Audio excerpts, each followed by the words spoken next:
Welcome to Isaiah Shift Part 4, which is going to be an update and summary of update because I've learned lots of stuff since starting this path, and kind of a summary to break down and make some corrections and some improvements because of stuff we've learned since then. A couple things I want to point out is I thought Isaiah the verses that I read at the beginning of the first video were simply my motivation for further study as to what might cause the earth to undergo those kind of changes. This theory is based on physics, logic, and especially evidence. Evidence is overwhelming that every 6,000 something years we go through a major global flood due to the galactic tides from the plane of gravity that splits the two the two gravities apart. So evidence. So this theory is biblical in name only. I do not mean to, however it fits in with the Bible is up to the reader of the Bible. This is biblical in name only. Um, And a couple other things I'd like to point out. Corey said, hey, maybe you should change the name. Well, it was too late. I'd already published it as Isaiah Shift on the 25th of July, 2014. So, Phil Jr. said I jumped around too much, and he's right. I never had a outline that I used before, so I got to something and had to go back. Earth, here we are. You know, the moon goes around every 28 days. We make one revolution every day, and every 365 and a quarter days, we make one path around our sun in our Milky Way galaxy, or in our solar system. Every 6 to 7,000 years, which is what I propose is a galactic year, we have an Isaiah shift. In the Milky Way galaxy, that's where they think we are down there. Let's remember that we can't take a picture of the Milky Way galaxy because we can't get far enough away to take a picture of it. So all the pictures of the Milky Way that you see are artists' renditions of what they think the Milky Way looks like based on other galaxies for the most part. So, but we see energy in the center, and then spiraling indicating rotation.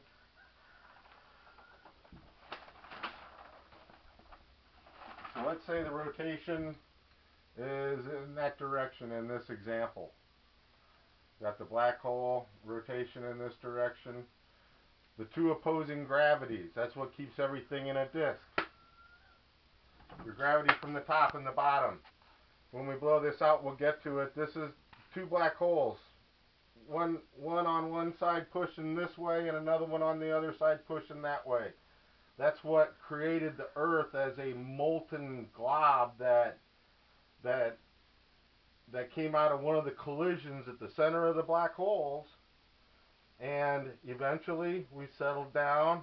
Eventually we cooled off enough that that the crust cooled where water could condense, and then eventually we got where we are today.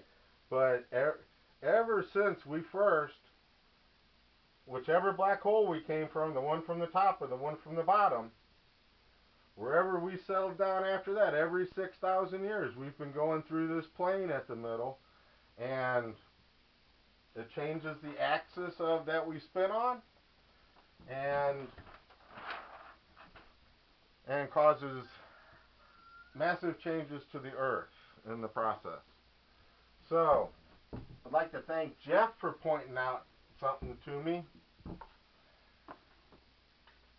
When I had trouble with this, you know, the Earth being spinning like this, all the pictures I see of the solar system and the Milky Way are both like this. And Jeff says, well, the solar system is perpendicular. Perfect.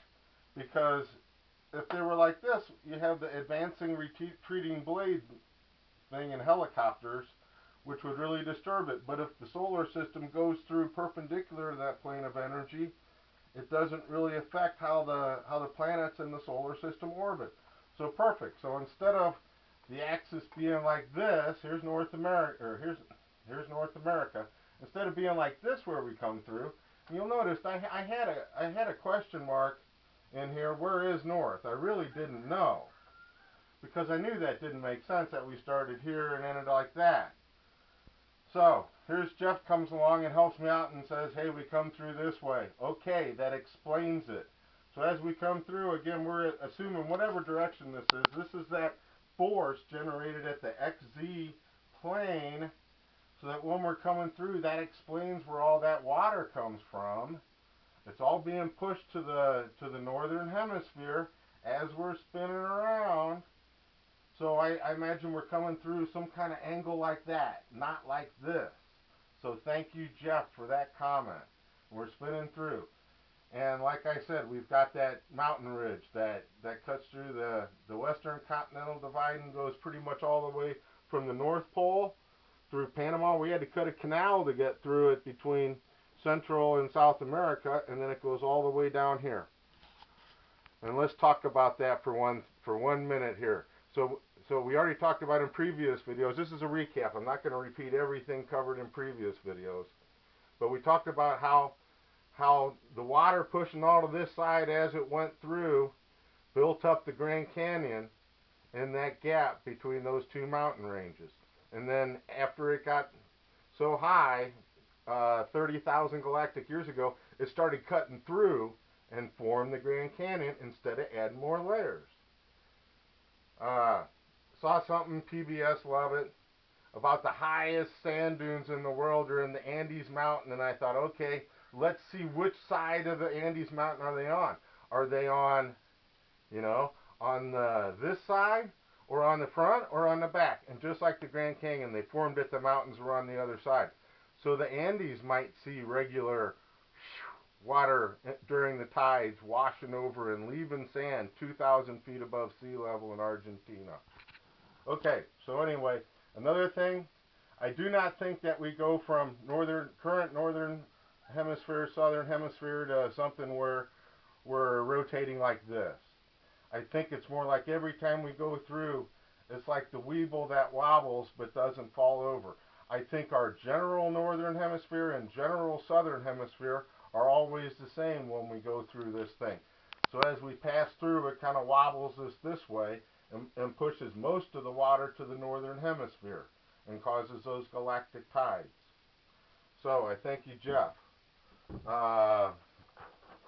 Continuing on, this was at the time evidence I had for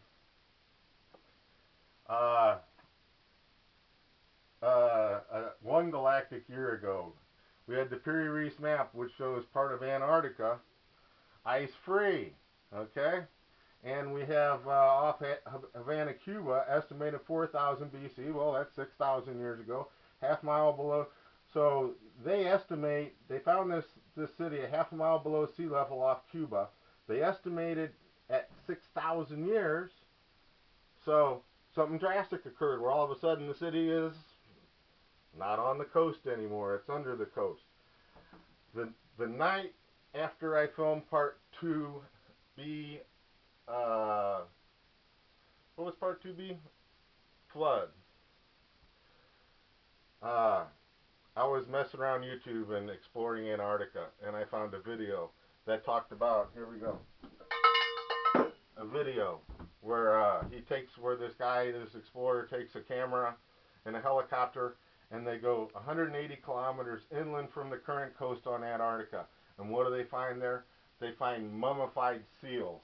And he says these mummified seals have been carbon dated to, and I knew what he was going to say before he said it, over 6,000 years ago.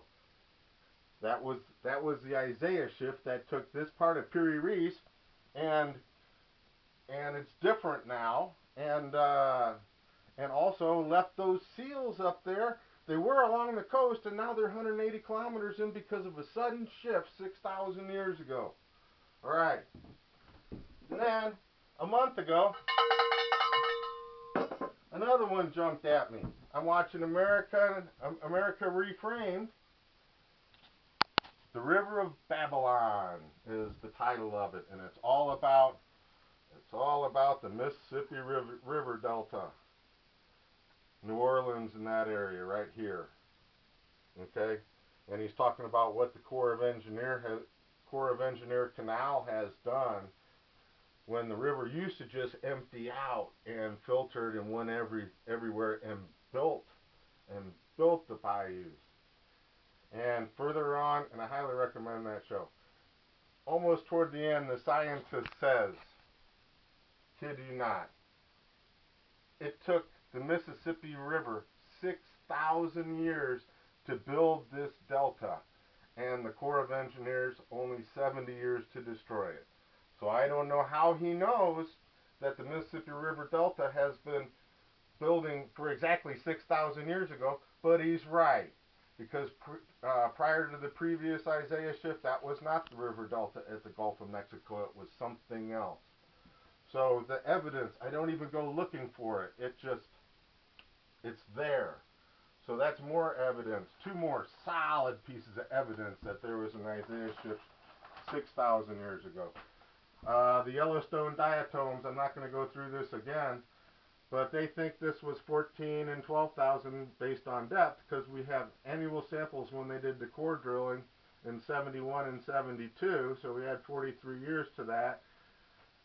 But the way it works out, this was, Yellowstone was under the ice cap, you know, and that goes back to the mammoths that they found buried in the glacier that are 12,000 years ago, because they got buried in the one that Yellowstone started melting, because, you know, it goes like this, it bounces around back and forth.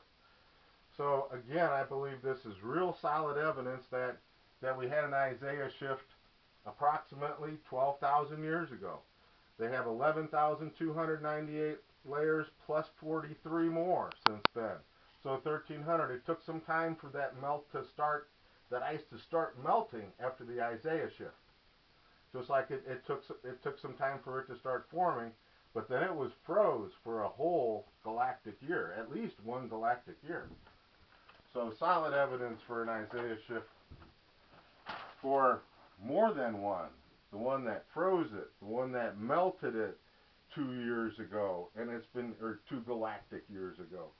Grand Canyon, we talked about how every time there's an Isaiah shift, that global flood backs up that water against the Grand Canyon, and it laid it up and laid it up for years and years.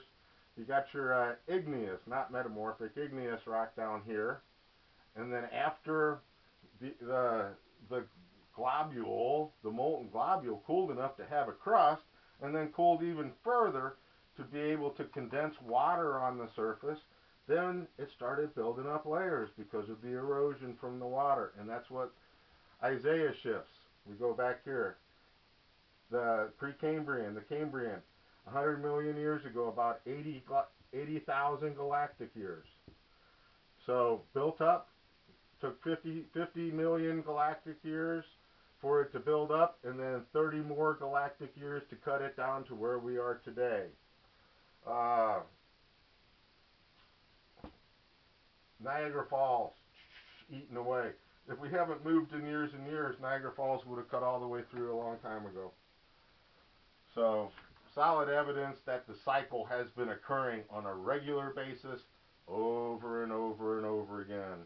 Every time it left different materials, different thicknesses, depending on what it was. And then we talked in the last one, which I'm not going to go through it again, but Isaiah Shift Part 3, black holes. Again, why doesn't this Milky Way look like the other picture? Because there are all artist renditions. But they talk about a black hole being in the center as everything sucking into the middle, and that cannot be right.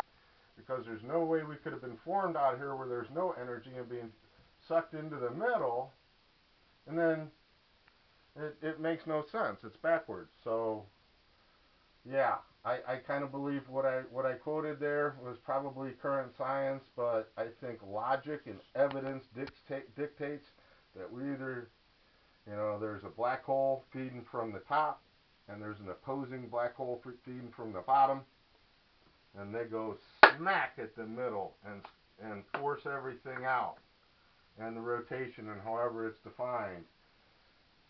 But everything goes through these cycles as we go along that axis. until eventually we get far enough out, and then maybe we go this way, or maybe we go that way. So, I'm not selling anything, but please check out my website, isaiahschiff.com. Um, and I thank you for watching the summary. But to me, it's so logical that it's hard to believe otherwise. It explains so many things. So I think we have one coming up, and I don't know how it's going to go, but it's going to be the same way. We're going to be going from one side or the other, whatever angle it is. And a lot of water is going to try to go to the North Pole, and when we get done, things are going to look a lot different. So, why did I do this? Dad said, what does it mean to him today or in 6 months? Maybe nothing, maybe a lot. The reason I'm doing it is to try to encourage discussion, and possibly it might open more studies in this kind of direction, instead of saying that the black hole's in the center and we're going toward the middle, which I disagree with. So, black holes going like this.